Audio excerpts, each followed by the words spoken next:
Today's New Testament reading,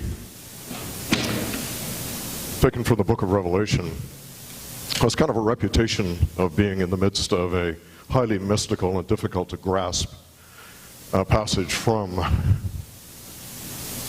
the New Testament. But it's probably best for us to bear in mind that there's a central message in this. This is one of 7 letters written to the 7 churches in Asia Minor. And each one of these churches is facing a different set of issues, a different set of challenges. And each one of them also offers a different set of strengths. So in these letters, those that would relay Jesus' message or Jesus' message directly are essentially offering up 2 things. One is the invitation to hope at what they are doing well. And the second is to hold up before them, not just for the church in that age, but for the church in every age, the challenges that individual and collectively churches will face. So they are prophetic letters that are intended really to anticipate what it is that will confront us as a church over time. And each one of us are in our own context from the point of view of what those strengths and what those challenges might be.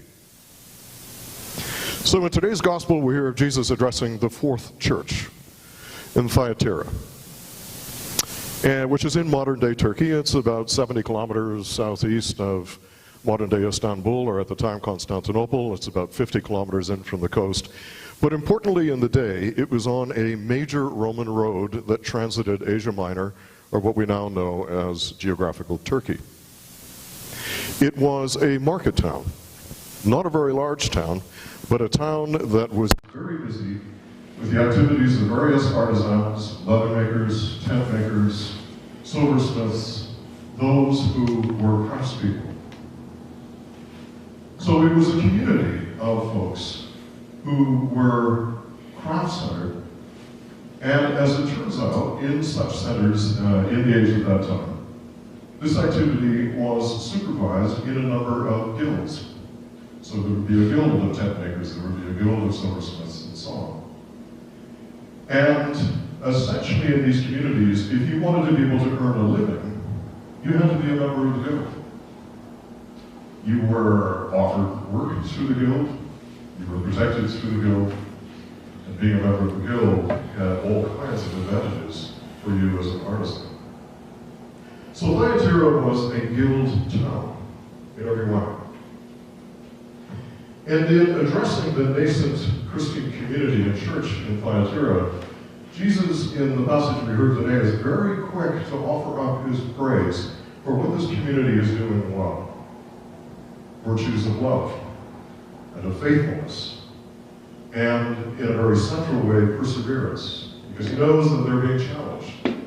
And he knows that perseverance is the way to overcome challenge. If you will simply hold fast to what you believe and know is true, if you will persevere in that, you will overcome the obstacles that confront you.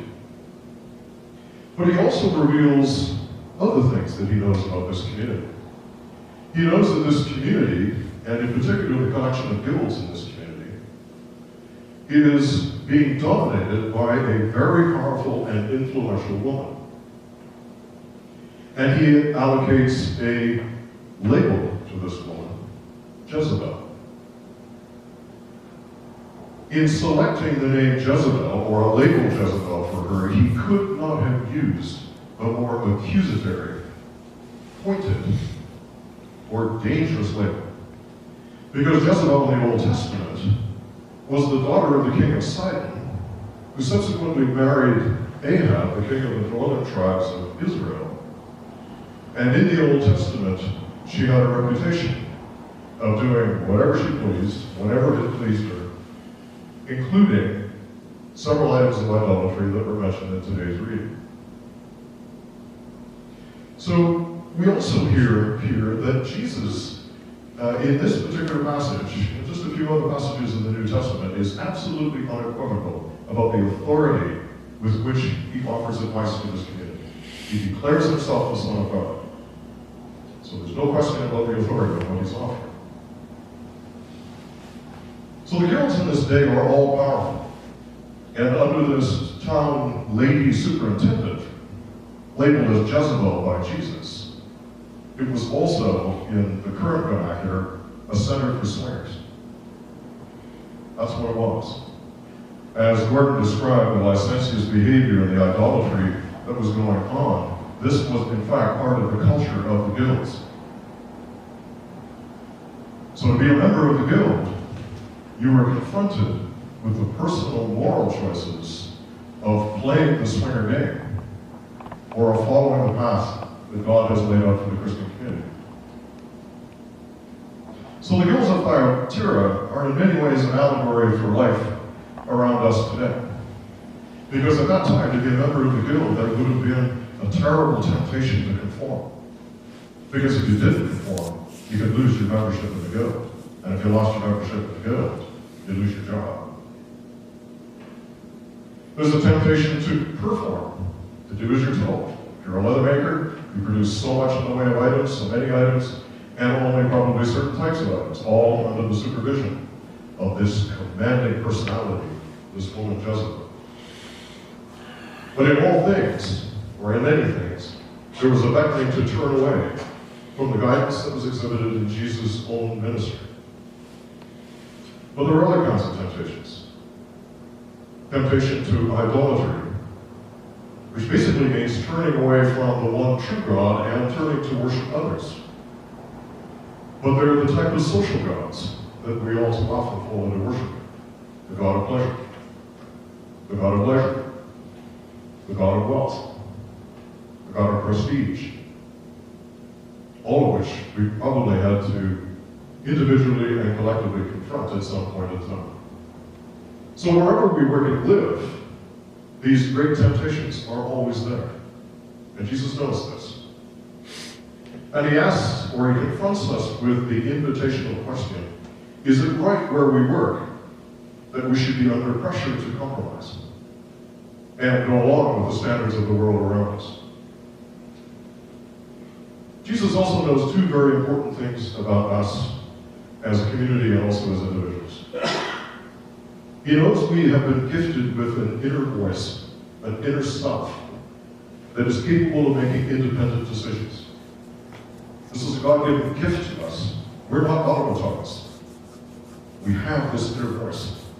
And when confronted with decisions, like the children this morning with a plate of candy and the request to hang on until the time is right, we have this inner voice to make that decision. He also knows who we are at our very core. And he knows how those decisions have in the past, will in the present, and could in the future pan out. And finally, he knows that if we turn away to worship idols, turn away from the true God, we will become sick. We'll become emotionally sick. We'll become spiritually sick. And in some cases, physically sick. So it seems to me, or I think Jesus is inviting us to consider, that a life lived in sensitivity to God's message, that love wins in every way, is made all the more glorious before the Father when it's made out of free will. We have this capacity to make a decision, and we make the right decision. That glorifies God. It's an authentic product of the inner self that we all can operate and that we all wrestle with day in and day out. So I was thinking about a symbol of what it means to try and conduct everyday life in North American society. Now let me offer you this. Okay. There's beer, there's a $5 bill, there's even Barbie in the back here. Although I left her clothes on. Jane insisted that I leave her clothes on. Now this is, in many ways, kind of a symbol of what we do every day. Right? We're confronted whether to have that third beer or not. Right, Scooby? We're confronted with sometimes the worship of money. You know, lots of money in the bank, and all you want is more. We're confronted with all kinds of social issues that Jesus invites us to turn to the inner self and, armed with his invitation, to make the right decision.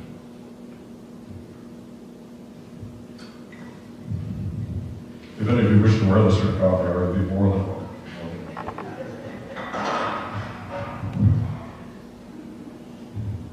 So it's a simple what happens. There are a number of temptations and a number of ways in which we can turn our back on temptations. And we should know that the corrupting influences that Jesus speaks about are not just confined to us as individuals. They're also addressed to the church. In fact, in the final verse of today's passage, he says, "Let anyone who has an ear to what the Spirit is saying," right, to the churches. So as an institution, we're also faced with challenges. We make decisions, and sometimes we do the right thing, and sometimes we don't. Our institution is far from perfect. But there's another way that we can be tempted, and there's another way that we can turn our back on the right path. And that is when there is a genuine, ongoing, persistent human need that confronts us, and we turn our back on that need. We have essentially worship idols. We are invited to do the right thing when confronted with that kind of need. And we know what the right thing is. We know that we are gifted in Western society. We are gifted, relatively speaking, with wealth, with education, with freedom to worship, and a number of civil and personal liberties that simply don't exist for people in 2/3 of the world. So what do we do when we're confronted with that need? We're invited to do the best we can as a community and as individuals to meet that need. And today, it's a great pleasure to introduce Wendy and Rick Herron, who are guests with us here today. And Wendy and Rick have come to share a story of need with us during our coffee hour following the service, where we're going to have an opportunity to personally reflect on a landscape of need and what it is that as a community and as individuals we can do, perhaps, to meet that need. And Rick and Wendy will be here to outline that for us. And praise God that they're here, because they are the material presence of that invitation to reveal a need and for us to meet. So I would beckon you to certainly stay around the coffee hour and be witness to this presentation, so that you too can consider what you'd like to do. In this response that we make, Jesus is offering us, again, this supreme invitation to follow him into the light, to turn toward the one true God. And all he asks is that by working this little inner self, we select the right path in the innermost thoughts. That sounds small, but it's actually larger than each one of us. And the more you think about it, the more making those right kind of choices are difficult. He calls on us to act accordingly with that little internal voice. And where does it all go in the end? Well, he lays that out for us too. One of the beautiful sentences in today's reading: "To the one who conquers, I will give the morning star." The morning star. That bright light just above the horizon that is most visible late in the night, in the last hour of the night, and just prior to dawn. Just prior to the dawn of light. So it's an eternal symbol of optimism and hope for the future. So the dawn is coming. And for those who will await it in faith,